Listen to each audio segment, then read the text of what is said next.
What's up, guys? Coming at you from Shenzhen as usual on this stormy, cloudy, foggy, rainy day. I'm stationary, as you can probably see, and no tea today. I think I over-caffeinated myself yesterday because I didn't have a good sleep, and I'm not going to talk about coronavirus too much in today's video. I want to talk about social media and some reflections a little bit more, and perhaps some advice to other people who want to talk about controversial topics, which I'm no stranger to. And before I do that, though, I think there are some obvious coronavirus-related topics that I need to address. The big one being that the numbers increased by a lot last night. And probably most of you are already going to be aware by the time I upload this, that that's because they've expanded the definition of what is counted as a confirmed case. I believe now it's based on CT scans or something like that, but the problem with that is that a lot of those so-called confirmed cases aren't actually going to be coronavirus. And so maybe it's important to note that that probably flies in the face of what a lot of people think is going on, that they're continually trying to find creative ways to understate the numbers here when this is actually doing the opposite. It's overstating it. And then the only other thing I want to mention is, which I forgot to mention yesterday, is of course the big concern is that there are a lot of stories of the incubation period exceeding or reaching up to 24 days, which is, I mean, how do you contain something like that? And in that regard, if it's true what they say about the warm weather being an element that's going to help kind of kill this off, I've never wished for hot weather in Shenzhen quite like I have before. It gets really hot here, but if that's going to help, bring it on. So I think in terms of specific direct coronavirus-related topics, I'm going to leave it there, but I'm going to tie in some examples in a bit in regards to the topic that I want to talk about, social media. And I think maybe what I'll start off with is by saying what my philosophy is on the way that I do things on social media. So as probably a lot of you know, and you can look through my comments, you can see how divided the comment section is. And it looks way less kind of unified than a lot of other YouTubers, where you go and you see a video and pretty much all the comments are supporting them. And I've never really done that. On Twitter, I also, I've been on Twitter a lot longer, and I have, I think, like over 6,000 or so followers. And I've never really blocked anybody. Only recently I blocked one person because they were spamming a lot of my threads. And I'll explain why I do that and why maybe you should consider it also. I want to take more of a why you should consider it approach rather than attacking the people who do kind of censor their comment section. Even though there's probably a joke in there somewhere about the guy who has so many positive things to say about China, a country which perceivably has way more censorship than anywhere else, not censoring his comments, and the people who are critical of China regularly censoring their comments. I'm sure there's a joke in there somewhere, but I don't want to judge too much because there may be some good reasons for people doing that. And I was thinking about it last night. I was thinking that perhaps there are some people who really want to say something that's maybe not very popular, but they're not very good at handling criticism. And so if there's a choice between them not saying anything at all or saying it and then censoring their comments, maybe that's the better thing to do. And especially if there's a risk where if that person is going to turn into, or their attitude will change where they start addressing the detractors and the critics more than they are the supporters or the people who are really willing to listen. And I think that problem, I've seen it with other people where it seems like that's what's happening.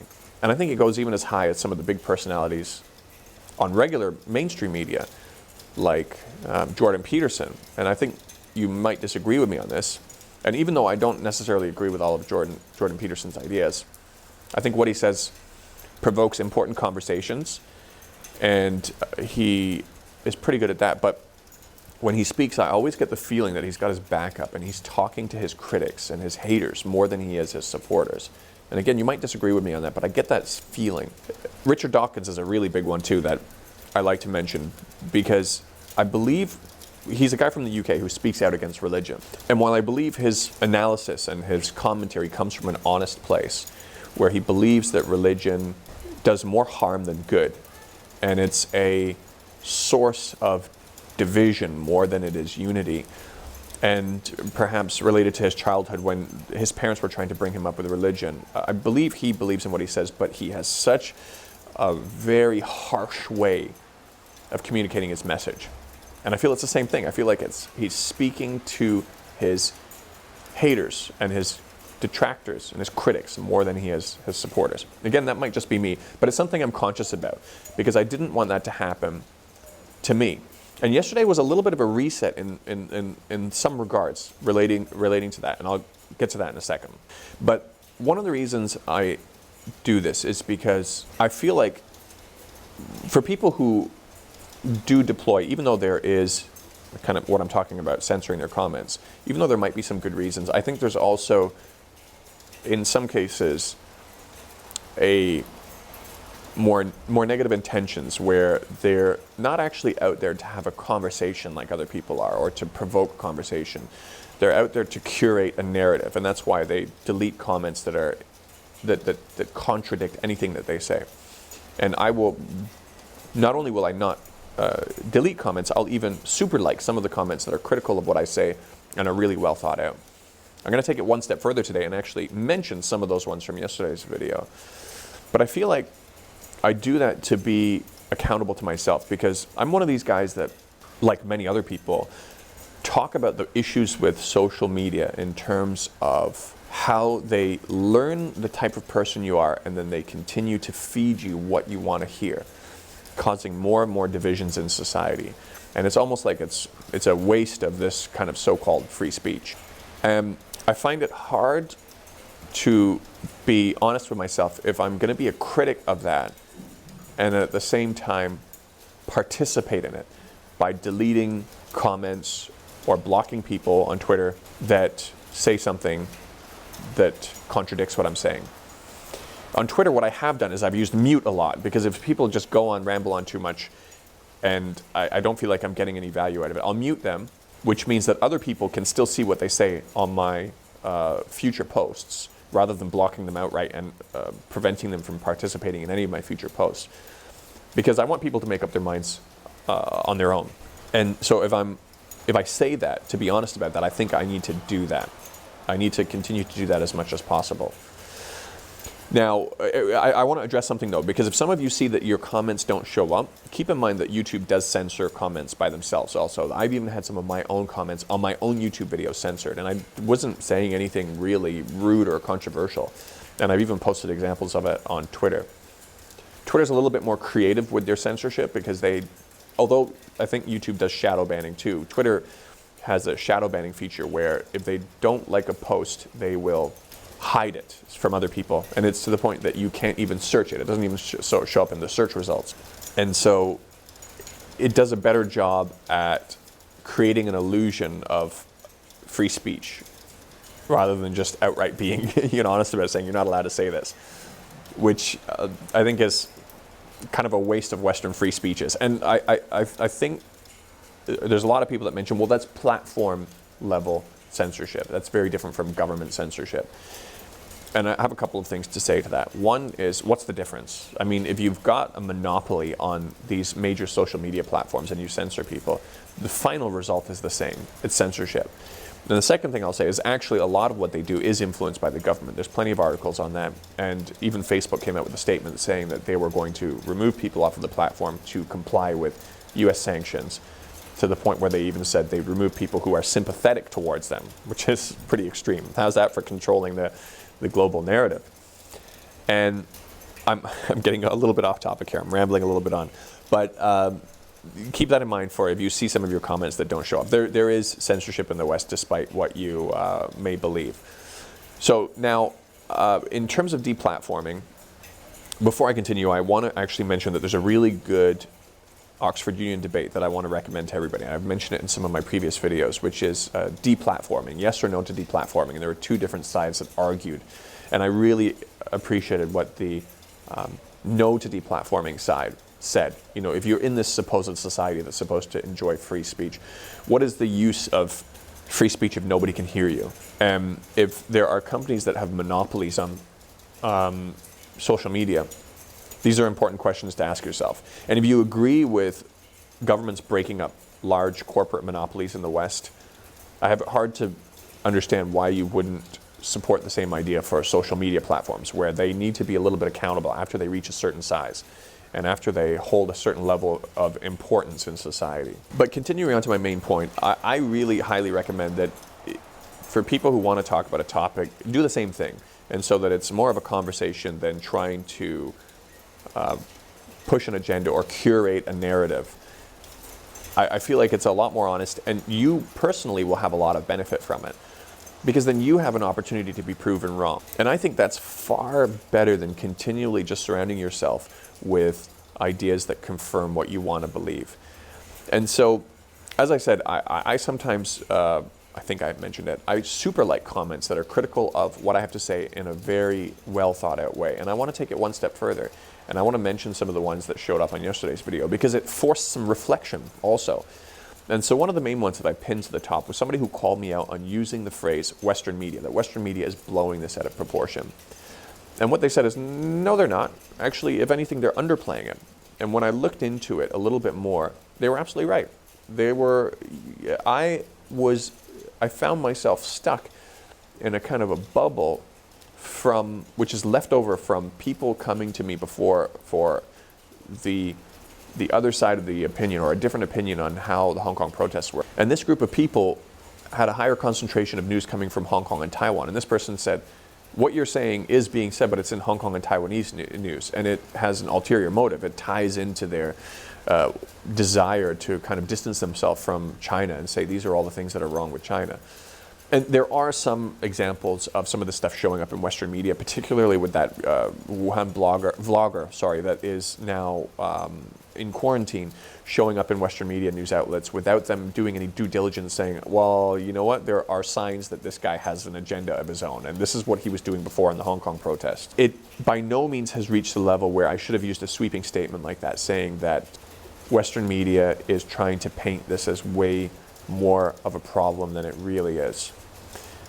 So I pinned that and I engaged with it, and it gave me a little bit of a reset. One of the other things it reset me on is it made me ask the question, who is it I want to speak to? Do I want to speak to these conspiracy theorists? There is an advantage because there's a lot of people who have reached out to me who are in China who are hearing some of these more extreme claims, and they have a lot of anxiety about the situation that's going on, or people who are outside of China who have family inside China. And so addressing it has some value. It still doesn't excuse using a blanket statement saying this is a Western media problem, but it really made me ask the question, do I want to address this kind of stuff? And it ties into a little bit of the reason why I removed the video, where I highlighted some of the hypocrisy and issues with some of the YouTubers out there spewing a lot of kind of anti-China content. Because I asked the question, is this really what I want to engage with? There was some benefit to it because some people came over and said, thank you for doing this, because I ran into these guys because of coronavirus updates, but then something seemed a little bit off. And now that I've seen your video, I know to be a little bit more careful with these guys. So there was some benefit to it, but the question I forced myself to ask, do I want to engage with those kinds of people when people will eventually figure it out on their own?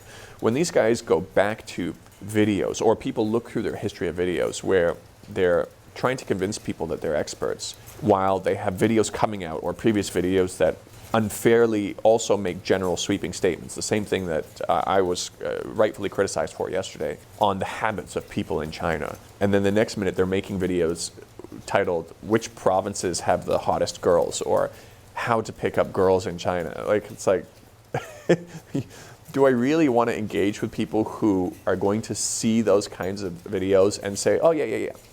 These are guys that I think I should listen to about what's really going on in China. And there are more reasons than just that as to why I removed that video. I was getting an influx of people, and I felt to hear about my opinions of coronavirus from the perspective of being on the ground here.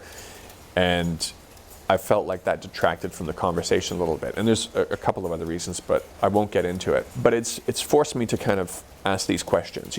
I think I'm way more proud of my videos, like my video on the extradition bill. And thinking about these things, what it's forced me to do is to, like I said, reset and catch myself on making sure I'm not doing the same things that I'm accusing other people of doing, and thinking a little bit more about the content I want to create. So I'm still figuring that out, but these are some of the things I'm thinking about, and I think that these are some of the things you should think about also when you're having discussions, or if you're thinking of kind of blogging or participating in social media in any capacity, really. Yeah, those are some of the things that are running through my head. But one of the other comments I want to quickly mention before I go to is there was one guy who pointed out, he said, with this measurement that I'm using, where I'm continually asking people around me, do I know anybody who has a confirmed case of coronavirus? He said that no matter what, for example, like in the West, you have a lot of deaths from the flu as well. Like this year, it's like was it like 12, I think the number is as high as 12,000 flu-related deaths in the US this year already. And he said, but if you're in America and you do the same thing and you go around and start asking everybody, do you know anybody who's died from the flu? You might have a difficult time finding somebody also.